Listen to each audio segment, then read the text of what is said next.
Hello and welcome to my podcast.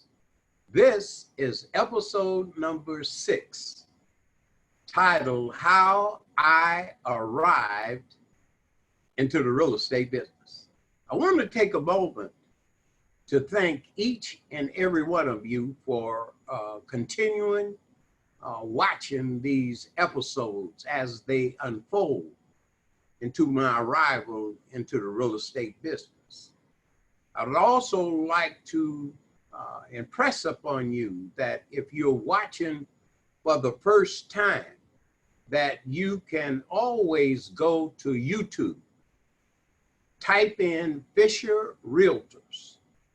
All of the episodes will come up, 1, 2, 3, 4, 5, and 6. And please, leave your comments, ask your questions. Most of all, subscribe to the episodes. That would be greatly appreciated. Now let's get started with this episode number 6. Upon leaving you at episode number 5, I left singing a few of the lyrics of an old song, rendition by George Benson.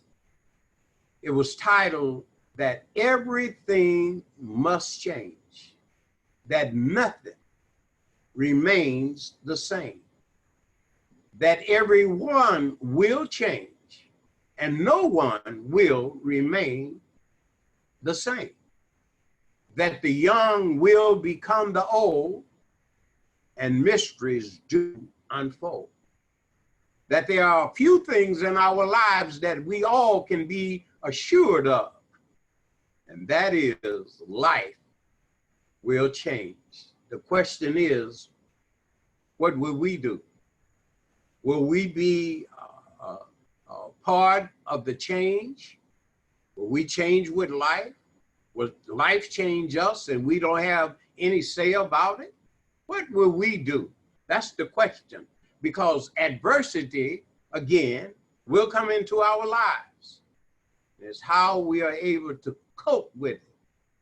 Will determine how we will be in the future of having happiness, or will we choose to be miserable, beat up, cast down?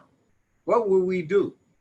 With that said, in episode number 3, I mentioned a girl's name that I met in the 6th grade. Her name was Etta Lee Pryor. I also mentioned her name again in episode number 5. And this is the girl that I became interested in. This is the one in episode number 5 that I mentioned that I had an eye for her and she had an eye for me. Well, let me tell you, at the end of the 9th grade at Roosevelt Junior High School, we are both 15 years old.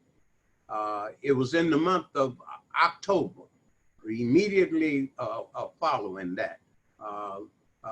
Sissy, Etta Pryor, she became pregnant. We're both 15 years old. Now, at that time, I could not imagine all that she had to go through, because at 15, I was thinking all about me, selfish at that time. 15 years old, immature. But I do know that I had to endure ridicule.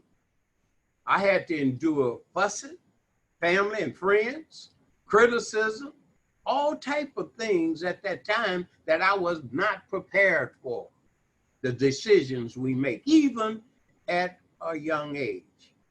But the most important thing is I couldn't imagine if I, as a boy, had to endure all of that. What about her? What about Sissy? Being the girl, 15, each month developing all the way for 9 months. And my mother, Idell Fisher, told me, she said, Jolie, you used to be sugar, but you are not sweet anymore. And I tell you, ladies and gentlemen, my friends, that cut me to the bone. That hurt. But actually, more importantly, I was able to see the pain and the disappointment in my mother's face. That was pain. I saw that. Now, my father, he didn't have that much to say, but I was able to see the disappointment he had, being the deacon at the church, mother being a mother. But I couldn't imagine then, even with them, I couldn't imagine what did they have to endure. 15-year-old boy, later on to become a father in the church. That was a difficult task. But one thing I do know, and what I know is what did I learn from that later on in life. I learned the power of family. The power of family is very important. When we start going through different trials and tribulations in our lives, we need the Lord to lean on first and foremost, but we need a support system to be able to support our efforts, even in the thick and the thin. When you're down and you're out, everyone can support you when you're high up on the hog, when you're doing well and everything's going well. But what about when you're down? Well, let me tell you this. My mother and my father, hurt and disappointed, they, along with my brother Harry, my brother Jesse, and my sister Brenda, they drew closer to me in support. And I tell you, this came at a time I really, really needed it the most. At that time, I was a C student after leaving Roosevelt Junior High School and starting to enter into the 10th grade at Richmond Union High School. I was a C student. And a few months later, my two brothers, Harry and Jesse, and I, we teamed together to fire my father. Yes, I said fire him. My father was the barber in the house at the time, and he would cut Harry's hair, Jesse's hair, and my hair, and we did not like it. We did not, as we were maturing, getting older, we didn't like his haircuts. So we got together and fired him, and we started cutting each other's hair. And later on at Ivy, they designated me as the family barber. I would cut my father's hair. I would cut Harry's hair. I would cut Jesse's hair. And they would take turns cutting my hair. And I thoroughly enjoyed it. I loved it so well that I end up being the barber, not only with my father and my two brothers, but some of my friends and younger boys that was in the community. I would use inexpensive clippers. And to do the hairline, we called it a Cabatas haircut, low cut with the line in the front. As a matter of fact, that's the first time it was called a Cabatas haircut, that the line you would see with a razor in the front. And I would use a double-edged, thin razor blade. A razor blade, I would bend it between these two fingers, and I would bend it and use my thumb as a guide to go around the front and all around the sides to give the razor hairline. And I'm gonna tell you, that was really, really good. And like I said, now I was a C student, but now after leaving the 10th grade at Richmond Union High School, I put emphasis on Union because that's, at that time, that's how it was described, Richmond Union High School. But upon leaving the 10th grade, I became a B student. things are changing. They will change more as we move on.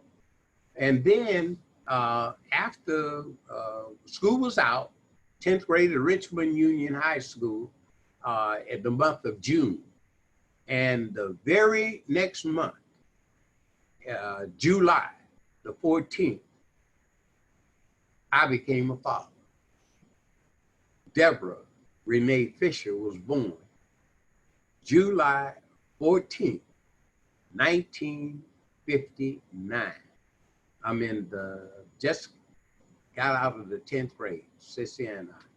So from that, Deborah got married later on in life. She had 5 boys. 5 boys. The age, the range was like the youngest right now. He's 26. This is Adam. And then the oldest is Anthony Austin. He's 41. And from them 10 kids, Deborah became a grandmother of 10 kids. Deborah, she became a grandmother with 10 kids. So, I put emphasis on that. So what is that saying about me? I am the proud great grandfather, great grandfather of 10 kids because of Deborah. For a life, it can, anything that can work against you, seemingly, it will work for you if you seek and find the equivalent benefit.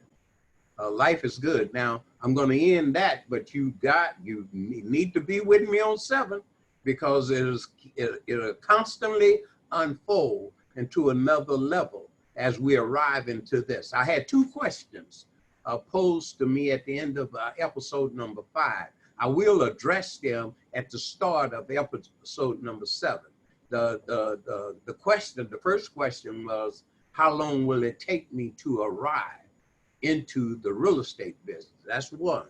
The second was, what am I looking to achieve? What am I looking to accomplish from these episodes? So be with me. I appreciate you now, and I look forward to being with you on episode number 4. And keep in mind, you can always go to YouTube, type in Fisher Realtors, and all of the episodes 1, 2, 3, 4, 5, and 6 will come up. Thank you. Have a great, blessed day.